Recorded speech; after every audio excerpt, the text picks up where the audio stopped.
할렐루야.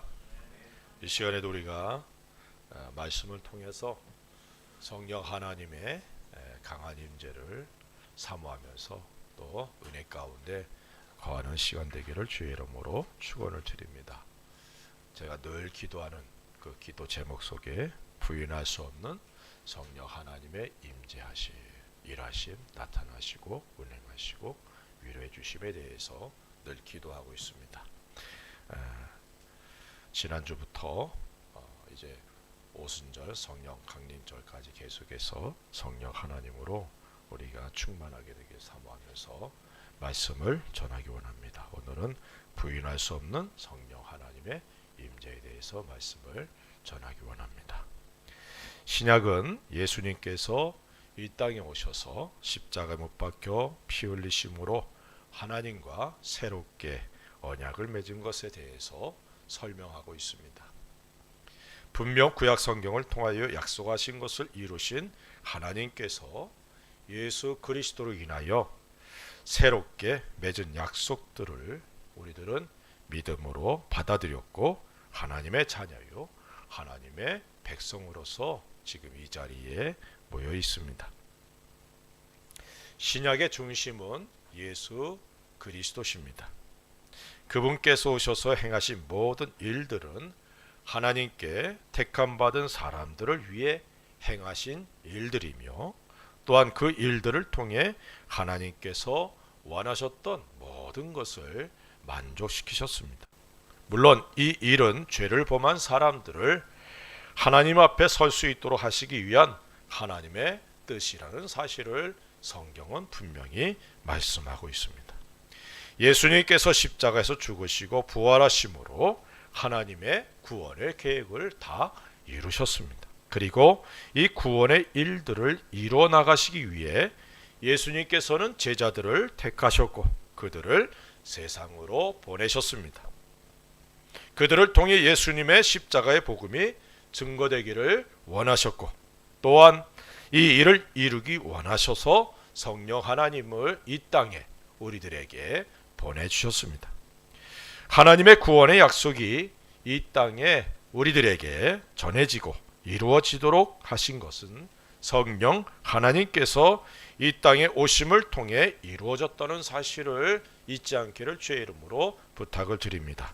그렇게 예수님께서 제자들에게 예루살렘을 떠나지 말고 성령 하나님이 임하실 때까지 기다리라 라고 말씀하셨던 겁니다.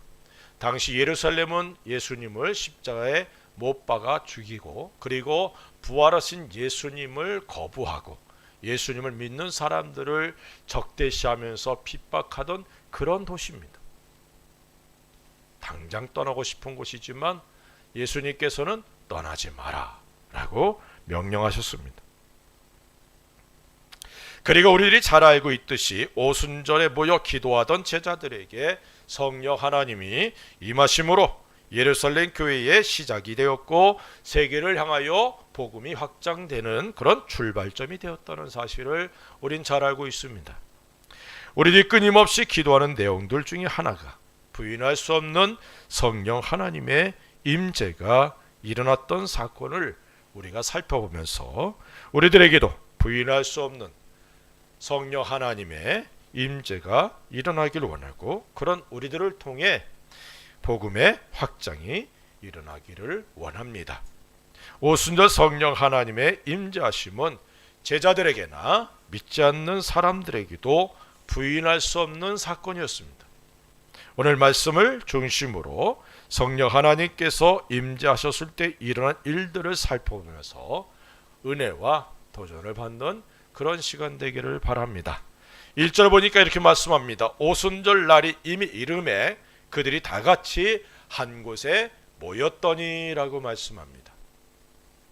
그리고 4절에 그들이 다 성령의 충만함을 받고 성령이 말하게 하심을 따라 다른 언어들로 말하기를 시작하니라 라고 말씀하고 있어요. 오순절에 성령 하나님께서 모인 사람들에게 임하셨습니다. 그것도 충만하게 임하였다라고 말씀하고 있어요. 그런데 중요한 사실은 왜 사람들이 모여 있었고 모여서 무엇을 하였느냐예요. 제자들이 모인 것은 예수님께서 승천하시면서 명령하신 약속이 이루어지기를 기대하고 있었기 때문입니다.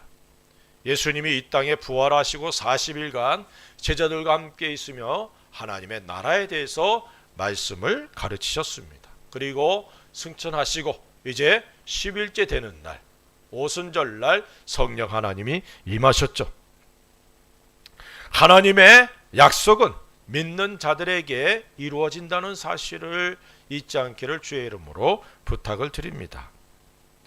물론 아주 오래전에 기록된 말씀이지만 지금도 변함이 없으신 하나님의 말씀이 모든 믿는 사람들의 삶의 기준이라는 사실을 잊지 않기를 바랍니다. 하나님의 약속을 믿고 그 약속을 이루시는 하나님을 기대하는 우리가 될 수 있기를 주의 이름으로 부탁을 드립니다. 왜 제자들을 비롯해 사람들이 모였느냐? 첫째는 모여서 말씀을 묵상했어요.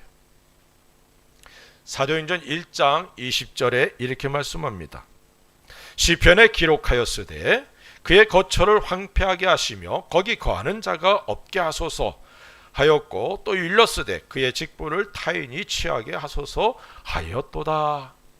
베드로가 말씀을 묵상하다가 이 가룟 유다에 대한 하나님의 예언의 말씀을 깨닫게 되었어요. 우리들이 말씀을 듣고 배우며 묵상해야 될 이유가 여기 있습니다. 말씀을 통해 우리들이 만난 일들이 어떤 의미가 있는지를 깨닫게 되고 그리고 하나님의 뜻을 알게 되기 때문입니다. 베드로도 말씀을 묵상하면서 지금 자기들이 처한 환경이 어떤 상황인지를 깨닫게 된 것입니다. 그리고 12 사도를 이제 채우죠. 한 사람을 선택해서. 늘 말씀을 가까이 하고 말씀으로 충만하게 되는 우리가 될 수 있기를 주의 이름으로 축원을 드립니다. 그리고 모여서 기도했습니다. 사도행전 1장 14절에 여자들과 예수의 어머니 마리아와 예수의 아우들과 더불어 마음을 같이하여 오로지 기도에 힘쓰더라 라고 말씀하고 있습니다. 물론 예수님께서 이 땅에 계시는 동안에 제자들은 기도에 전혀 힘쓰는 모습을 보여주지 않았습니다. 하지만 예수님이 승천하시고 감람산에서 돌아온 이후에 제자들과 그리고 믿는 무리들이 모여서 기도에 전혀 힘썼습니다. 그 기도의 내용 중에 하나가 예수님께서 명령하신 예루살렘을 떠나지 말라. 너희가 몇 날이 못되어 성령 하나님으로 침례, 성령 하나님으로 세례를 받으리라. 그래서 성령 하나님의 임재를 사모하면서 기도하는 것입니다. 우리들에게도 이런 기도에 힘쓰는 은혜가 있기를 주의 이름으로 축원을 드립니다. 말씀과 기도가 중심이었다는 사실을 우리가 여기서 알 수 있어요. 모일 때에 찬양과 기도와 그리고 말씀으로 충만하게 되는 우리가 될 수 있기를 주의 이름으로 축원을 드립니다. 말씀을 듣고 말씀을 나누고 또한 기도하며 또 우리가 주님을 찬양하는 찬미의 예배, 찬양의 예배를 통해서 하나님께 입술에 열매를 드릴 수 있는 은혜가 있기를 주의 이름으로 축원을 드립니다. 악한 영들은 우리들이 찬양하며 기도하는 것을 회방합니다. 우리들의 마음을 흔들고 나뉘게 하죠. 마음을 하나로 해서 기도에 힘쓰는 우리들이 될 수 있기를 주의 이름으로 축원을 드립니다. 특별히 성령 하나님께서 임하실 때는 모여서 기도할 때였고 또한 말씀을 들을 때였다는 사실을 잊지 않기를 주의 이름으로 부탁을 드립니다. 오순절 날에 모인 무리들이 기도했어요. 또한 고넬료 집에서 베드로가 말씀을 전할 때에 말씀을 듣고 있던 사람들에게 성령 하나님이 임하셨습니다. 우리들에게 성령 하나님이 충만하게 임하기를 간절히 소원합니다. 말씀을 듣고 기도할 때에 성령 하나님께서 임하신다는 사실을 늘 잊지 않기를 주의 이름으로 부탁을 드립니다. 성령 하나님께서 임하실 때, 특별히 오순절날 성령 하나님이 임하셨을 때 일어난 현상들이 있습니다. 첫째로는 소리가 들렸어요. 2절에 호련히 하늘로부터 급하고 강한 바람 같은 소리가 있어 그들이 앉은 온 집에 가득하며 라고 말씀하고 있습니다. 그들의 귀가 열렸다는 사실을 여기서 의미하죠. 이후로 그들은 성령 하나님의 세미한 음성을 듣게 됩니다. 전에는 들리지 않았던 소리를 듣게 된 거예요. 우리들의 귀가 열려야 될 줄로 믿습니다. 귀가 열려야 주의 음성을 듣게 되죠. 귀가 열어지지 않으면 자기가 기준이 되고 주님의 음성을 무시하게 되는 겁니다. 성경은 다음과 같이 말씀하고 있어요. 신명기 29장 4절에 그러나 깨닫는 마음과 보는 눈과 듣는 귀는 오늘 여호와께서 너희에게 주지 아니하셨느니라. 깨닫는 마음, 보는 눈, 듣는 귀가 주어지지 않으니까 이스라엘 백성들의 마음이 둔해져서 주의 말씀을 듣고 깨닫지 못했다는 거예요. 듣는 귀가 열어지기를 주의 이름으로 축원드립니다. 우리들의 귀가 열어져서 세미한 주님의 음성을 듣고 순종하며 기쁨을 주님께 드릴 수 있는 우리가 될 수 있기를 주의 이름으로 부탁을 드립니다. 두 번째는 보았다는 겁니다. 3절에 마치 불의 혀처럼 갈라지는 것들이 그들에게 보여 각 사람 위에 하나씩 임하여 있더니라고 말씀하고 있어요. 부인할 수 없는 성령 하나님의 임재하심의 현상입니다. 제자들은 불의 혀처럼 갈라지는 것들이 자신에게 임하는 것을 봤어요. 그들의 눈이 열어졌다는 것을 의미하죠. 이 현상은 다른 사람들에겐 보이지 않았습니다. 오직 성령 하나님의 임재하심을 경험한 사람들에겐 보였다는 것이죠.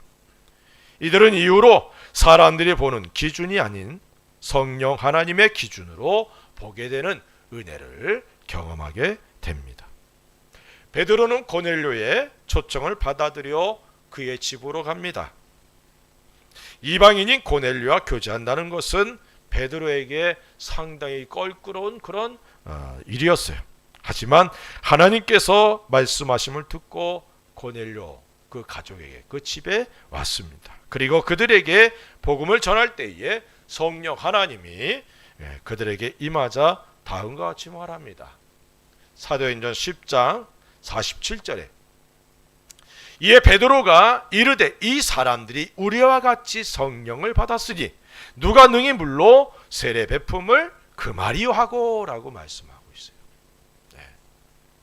성령 하나님이 임하시자 베드로는 이방인을 선민 이스라엘의 기준이 아니라 하나님의 기준으로 보게 되었고 그들에게 침례를 베풀게 되는 겁니다. 이처럼 성령 하나님의 임재로 인하여 삶의 기준이 바뀌게 된 겁니다. 베드로가 환상을 보지 않았다면 고넬료에게 가지 않았을 겁니다.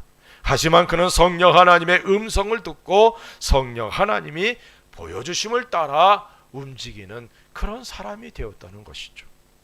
이러한 자세가 성령 하나님으로 충만한 사람들의 모습입니다.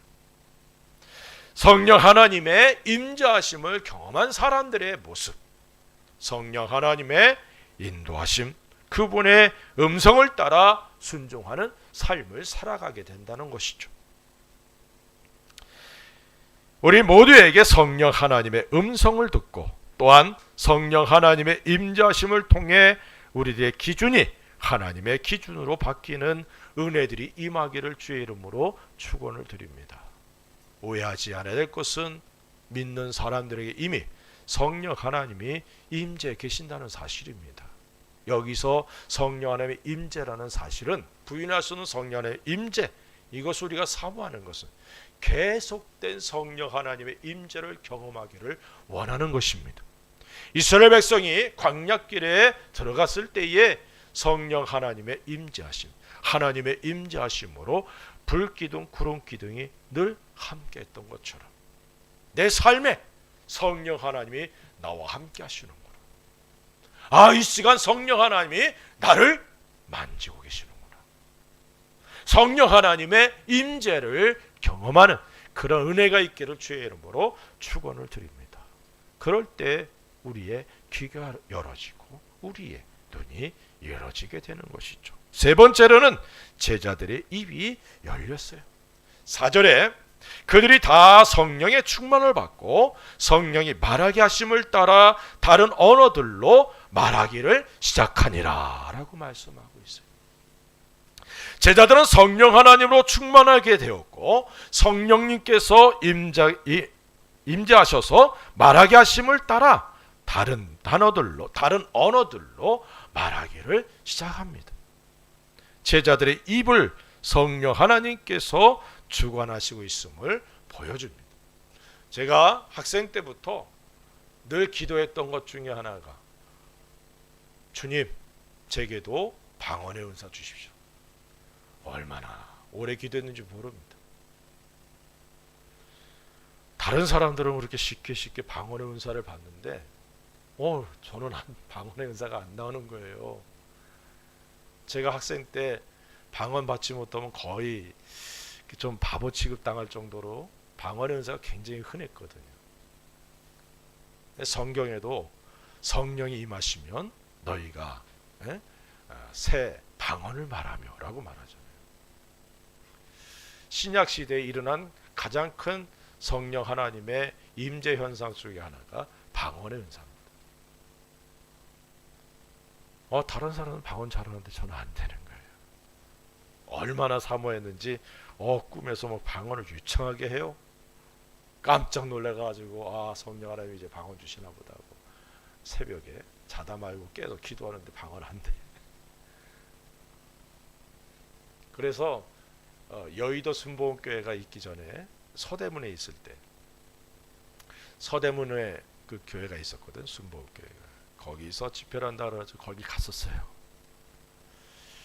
그래가지고 내 옆에 다른 학생 하나가 있었는데 기도 시간에 이 학생이 막 방언을 하는 거예요. 전혀 모르는. 이 학생이 옆에서 기도를 하는데 그러는 거예요. 주님, 이 옆에 학생에게도 방언 은사 주세요. 그게 나야. 얼마나 자존심 상하는지. 그래서 그냥 뛰쳐나왔어. 제가 방언 은사 놓고 기도하면서 참 시험도 많이 들고 기도 그만둬야겠다. 그러면 또 주님이 도전을 주시는 거예요. 기도하라. 그러다가 어느 날 그런 생각이 드는 거예요. 내가 기도할 때 하나님께서 좋은 것으로 주시지 않겠느냐. 방언이 막 나오려고 그러는데 내가 생각할 때 이거는 막 너무 거칠어. 아닌 것 같아 막. 그래서 거부하고 막 그랬거든요. 다른 사람은 방언이 얼마나 부드럽고 듣기 좋은데 나는 안 그런 거예요. 그래서 이건 방언이 아닌 것 같아 막 그랬던 거예요. 그러다가 맡기자. 그랬을 때 방언이 확 터지더라고요. 성령의 말하게 하심을 따라 다른 언어들로 말하기를 시작하니라. 물론 이 오순절날 성령 하나님이 임하셨을 때 제자들의 행한 방언은 사람들이 들으면서 알 수 있는 방언이었어요. 다른 나라 말. 성령 하나님이 임하심을 통해 제자들이 막 방언으로 말하기 시작하고 하니까 사람들이 놀라서 모여듭니다. 그때 각 나라에서 온 사람들이 방언을 통해 자기들의 말로 듣는 거예요.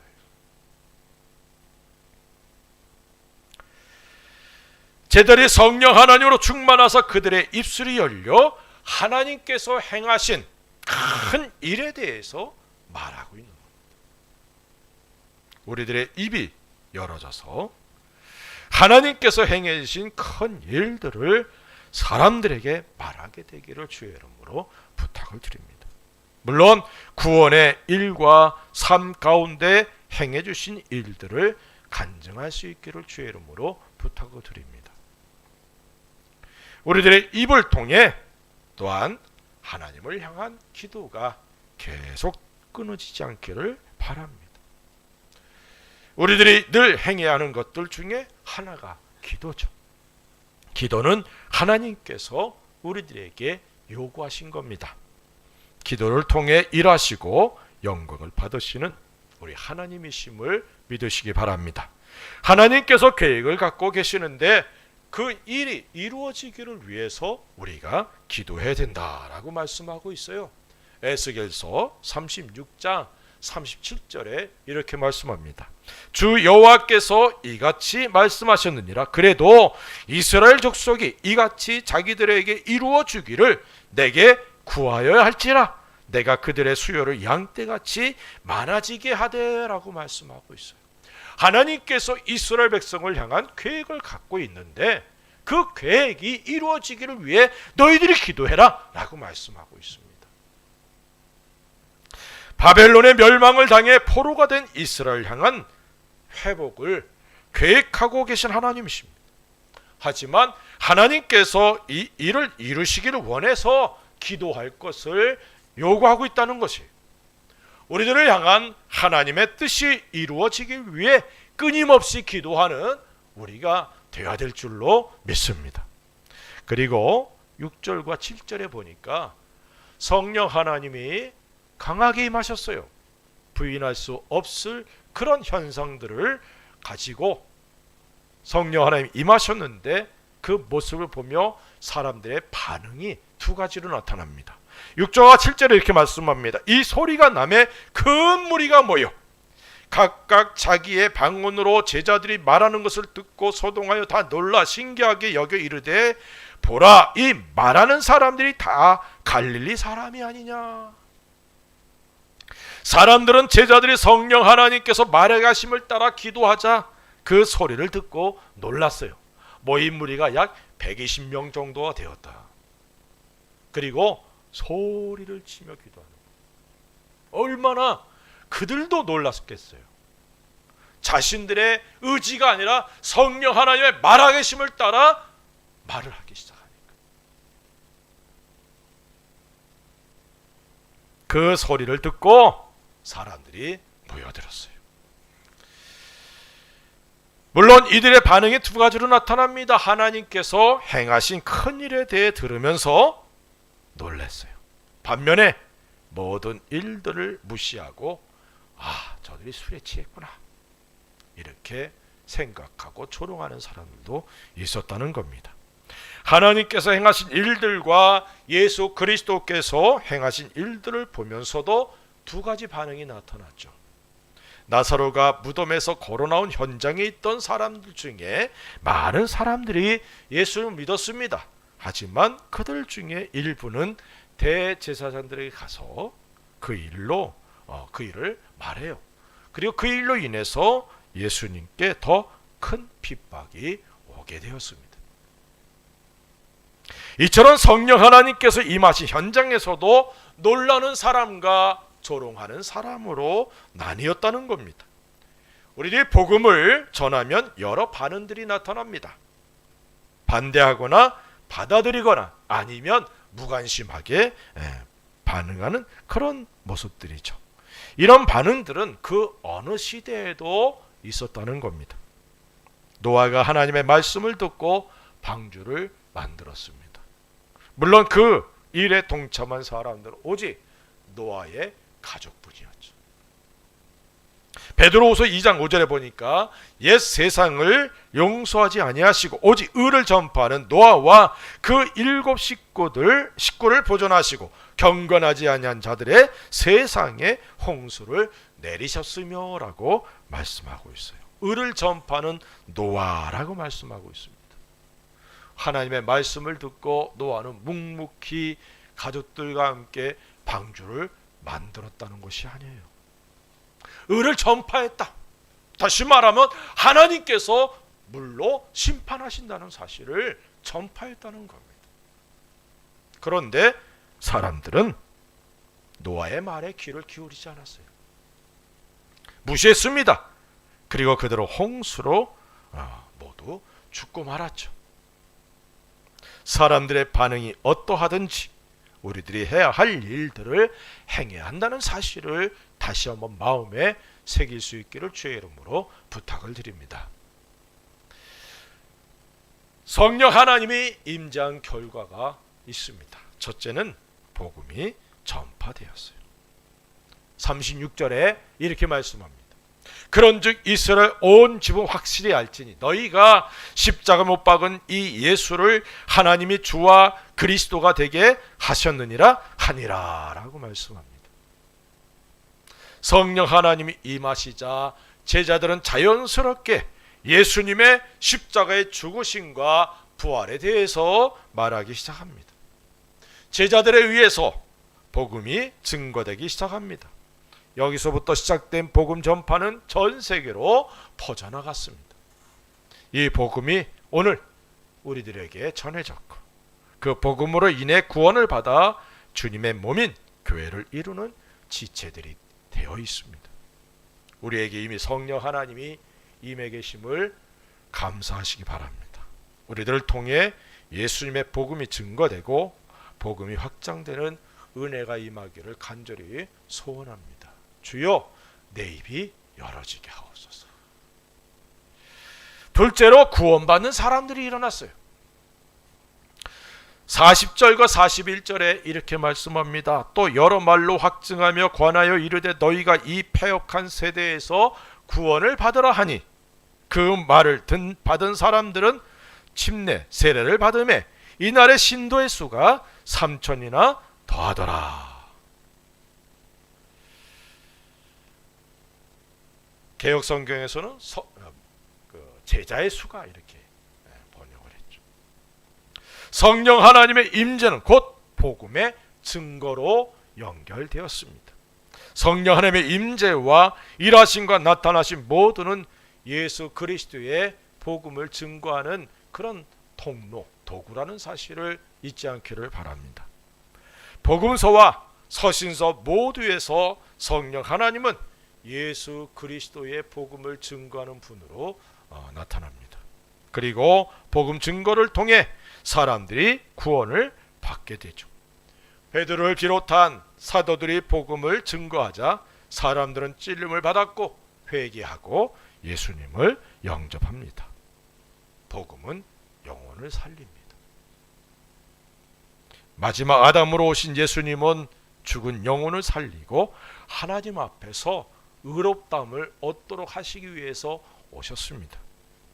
예수님의 십자가의 죽으심과 부활하심으로 말미암아 죄 용서의 은혜와 영원한 생명을 얻게 되고 하늘나라를 상속받게 되었다는 사실을 성경은 분명히 말씀하고 있습니다.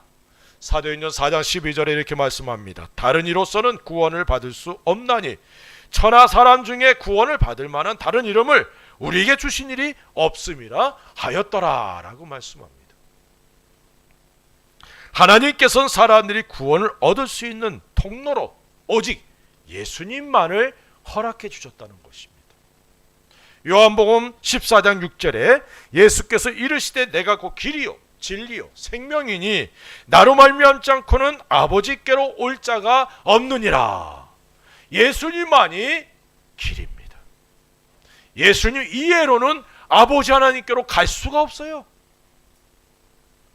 예수님이 우리의 길이 되셔서 우리로 아버지 하나님의 나라에 갈 수 있도록 해주신 것 믿고 감사할 수 있기를 주의 이름으로 축원을 드립니다. 이렇게 살아서 천국 갈 수 있을까? 이건 구원받은 사람이 할 말이 아닙니다. 이렇게 살아서 천국 가서 주님 어떻게 보지? 이게 우리들이 말해야 되는 거예요. 많은 그리스도인들이 천국 갈 수 있을까 없을까 이것 때문에 고민하더라고요. 따라합시다. 천국은 예수님으로 인해서 믿는 나에게 거저 주신 거다. 내가 하나님의 자녀, 하나님의 백성입니다. 그런데 천국 가는 게 목적이 아니라 천국에서 내가 주님 앞에 어떤 모습일까가 우리가 가져야 될 관심이라는 거예요. 이걸 잃어버린 그리스도인들이 오늘날 십자가의 원수로 생활하고 있다는 것. 빌립보 교회 성도들 중에 너희 중에 십자가의 원수로 행하는 자들이 있다라고 말씀하고 있어요. 구원은 받았는데 주님 앞에 내가 어떤 모습으로 설 것인가에 대한 관심이 없는 사람들은 이 땅의 것에 집중하는 겁니다. 그래서 이 땅의 것에 더 많은 관심을 갖고 더 많이 소유하기를 원해서 다른 사람의 것을 빼앗고 다른 사람들에게 해악을 끼치는 거예요. 그리스도의 향기가 아니라 악취를 바라는 거죠. 소금의 맛을 내는 게 아니라 맛을 잃어버려서 사람들에게 밟히고 조롱당하는 겁니다. 사랑하는 성도 여러분, 예수님만이 아버지의 꾀로 갈 수 있는 길이고 그 길을 우리에게 주셨어요. 이 사실을 잊지 않고 살아갈 수 있기 바랍니다. 뭐로 가도 서울만 가면 된다는 말이 있어요. 그렇죠? 서울로 가는 길은 다양합니다. 모든 길은 로마로 통한다고 말하죠. 물론 로마로 가는 길도 모든 방면에 연결되어 있습니다. 일본 사람들은 그러죠. 후지산으로 가는, 후지산 정상에 올라가는 게 오직 한 길이냐. 천국에 가는 길이 오직 예수 믿는 거 하나밖에 없냐. 이런 식으로 얘기를 하는 거예요. 하지만 구원에 관해서는 오직 한 길뿐이라는 사실을 잊지 않기를 주의 이름으로 축원드립니다. 이렇게 말하면 너무 편협해. 이렇게 지적하고 얘기하는 사람들도 있을 겁니다. 근데 사람들이 정한 약속도 변하지 않는 거예요. 1 더하기 1은 2라고 약속을 했는데 옆에서 어떤 사람이 아니야 1 더하기 1은 3도 되고 4도 돼 이러면 깨져버리는 거예요. 그럼 1 더하기 1은 2라고 계속 강조하는 게 편협한 겁니까? 진리는 변하지 않습니다. 진리를 위해서 예수님은 십자가에서 죽으셨어요. 우리는 그 진리를 받아들인 사람들입니다. 진리를 할지 진리가 너희를 자유케 하리라. 자유를 얻은 사람들입니다.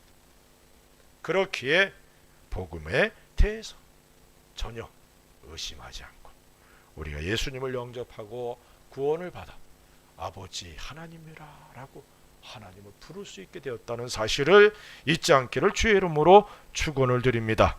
예수 그리스도 이외에는 다른 길이 없습니다. 하나님께서는 이 길을 죄인인 우리들에게 허락하시려고 오랜 시간 준비하셨고 예언자들을 통하여 미리 약속하셨어요. 베드로전서 1장 10절 11절에 이 구원에 대하여는 너에게 임할 은혜를 예언하던 선지자들이 연구하고 부지런히 살펴서 자기 속에 계신 그리스도의 영이 그 받으실 고난과 후에 받으실 영광을 미리 증언하여 누구를 또는 어떤 때를 지시하시는지 상고하니라 라고 말씀하고 있습니다. 성경은 천지를 창조하신 하나님께서 예언자들을 통해 기록하신 책이죠. 그래서 일관성이 있고 그 내용은 거짓이 없이 예언의 내용들도 성취되었습니다. 이제 성취되지 않은 예언 하나가 있는데 예수님이 다시 오신다는 예언.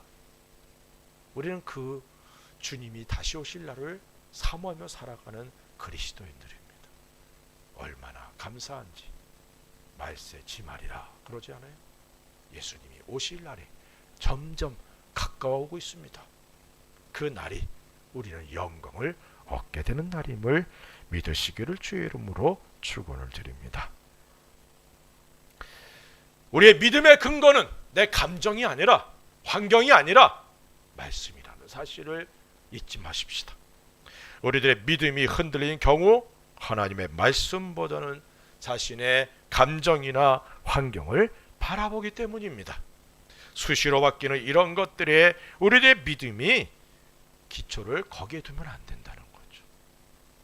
영원히 변하지 않는 하나님의 말씀에 둘 수 있기를 주의 이름으로 부탁을 드립니다.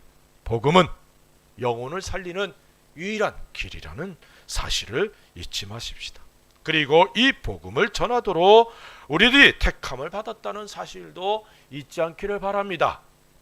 로마서 15장 16절에 이렇게 말씀합니다. 이 은혜는 곧 나로 이방인을 위하여 그리스도 예수의 일꾼이 되어 하나님의 복음의 제사장 직분을 하게 하사 이방인을 제물로 드리는 것이 성령 안에서 거룩하게 되어 받으실 만하게 하려 하심이라 라고 말씀합니다.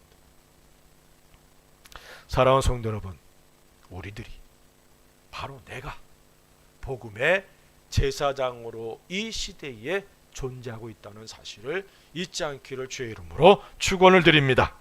그래서 영혼들을 주님께로 인도하고 그들이 거룩하게 되도록 돕는 그 사역을 우리들이 잘 감당할 수 있기를 주의 이름으로 축원을 드립니다. 세 번째로, 성령 하나님이 임하시자 예루살렘 교회가 부흥되었어요. 47절에 이렇게 말씀합니다. 하나님을 찬미하며 또 온 백성에게 칭송을 받으니 주께서 구원받는 사람을 날마다 더하게 하시니라. 성령 하나님의 임재 후에 제자들은 복음 증거에 힘썼고 구원받는 이들이 더해졌습니다. 그런데 예루살렘 교회의 성도들은 믿지 않는 사람들에게 칭찬을 받았어요. 물론 성도들이 하나님의 말씀에 근거한 삶을 살았기에 매력이 넘치는 그런 삶이었습니다. 그 모습을 보고 사람들은 칭찬하며 예수를 믿는 사람들이 되었습니다. 교회의 부흥은 여러 모습으로 이루어집니다. 사도들을 통해 표적들이 일어남으로 인해, 다시 말하면 성령 하나님께서 일해 주심으로 인하여 교회는 부흥합니다. 또한 성도들이 말씀을 따라 살아가는 삶을 통해서 부흥이 되죠. 예루살렘 교회의 부흥은 이 두 가지가 복합적으로 일어난 그런 결과입니다. 물론 성령 하나님으로 충만하였기에 성도들의 삶이 변화된 것은 부인할 수 없는 일이죠. 그래서 성령 하나님의 임재하심으로 인해 교회가 부흥되었다라고 말할 수 있는 겁니다. 우리 교회에 성령 하나님의 부인할 수 없는 임재가 있기를 사모하며 기도할 수 있기를 바랍니다.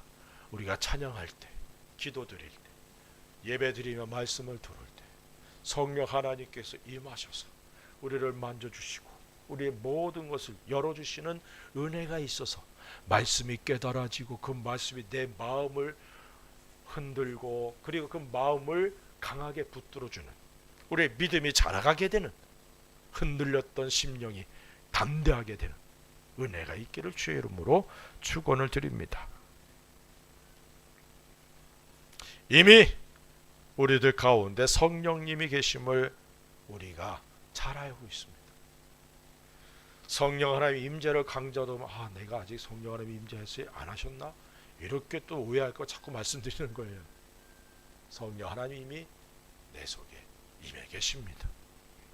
하지만 성령 하나님으로 충만해야 된다는 사실입니다. 믿습니까? 성령 하나님의 지배를 받으며 성령 하나님의 인도하심으로 자신을 희생하며 섬기는 사랑의 삶을 살아가야 될 줄로 믿습니다. 또한 우리들을 통해 주님의 교회가 세워지고 부흥하기를 간절히 소원합니다. 오순절에 성령 하나님께서 모여서 기도하던 사람들에게 임하였습니다.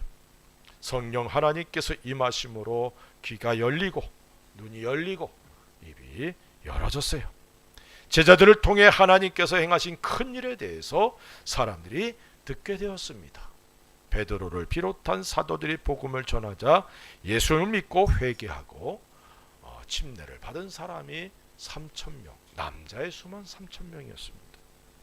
그리고 말씀을 듣고 말씀대로 순종했던 성도들의 삶을 보면서 날마다 사람들이 더해졌어요.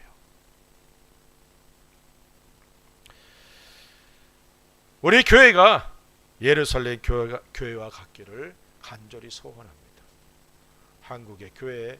한국의 복음이 전해지고 교회가 세워졌을 때 교회는 가지 않는 부모들도 자녀들은 교회에 다 보냈어요. 그래서 자녀들이 먼저 예수님 믿고 부모들이 예수님을 믿게 되는 그런 일들이 참 많았죠. 왜요? 교회가 좋은 영향력을 발휘했기 때문에 그렇습니다. 또 오늘날 어떻습니까? 교회가 빛의 사명을, 소금의 사명을 많이 상실하지 않았어요? 한국에 우리 교회라는 곳이 있습니다. 이천수 목사님이 섬기는 교회인데 지금 한 2만 명 된다 그러죠. 그런데 그 교회가 30개 교회로 나누는 그런 사역을 시작한답니다. 그래서 절반은 그 교회 부목사님들 중에서, 절반은 추천에 의해서, 그래서 30개 교회로 나누고, 그리고 그 교회들은 우리라는 이름을 쓰지 않고 독립적인 교회로 그렇게 개척을 한다. 또 그런 얘기도 있었더라고요. 만약에 그렇게 해서 우리 교회가 5,000명 미만으로 되지 않으면 나는 사회바꾸다. 멋지지 않아요? 제가 처음으로 개척한 교회가 한국의 능곡이라는 지역에 있는 지역에서 개척을 했습니다. 근데 그 지역에 100주년 기념교회가 있었어요. 그래서 그 교회가 아주 너무 크게 우뚝 섰습니다.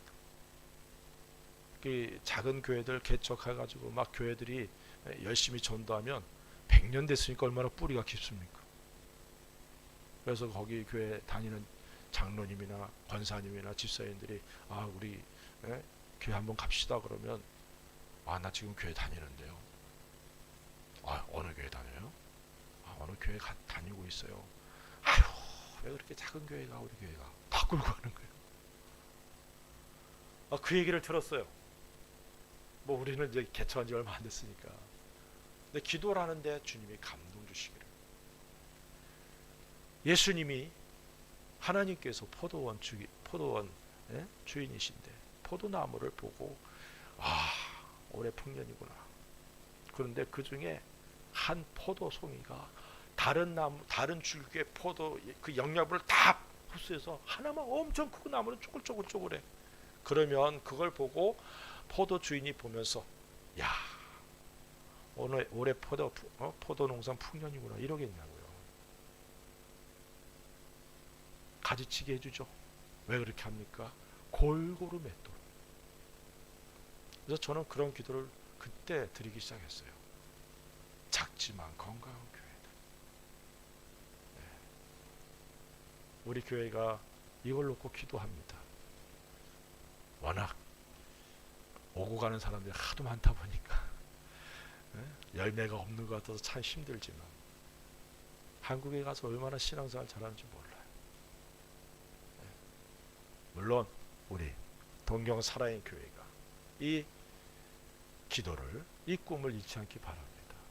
큰 교회도 나름의 역할이 있지만 그 교회들이 작은 교회들을 서포트하고 자꾸 교회들이 개척이 돼요. 우리 이런 교회가 되기를 사모하며 기도하시기 바랍니다.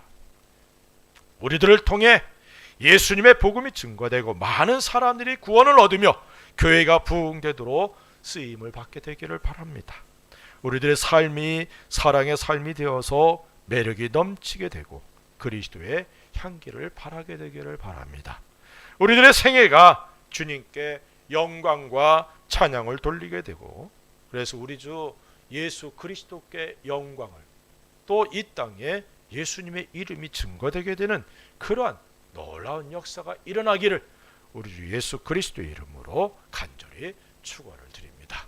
기도하십시다. 우리 다 같이 기도하십시다. 특별히 성령 하나님 내게 임하소서, 충만하소서.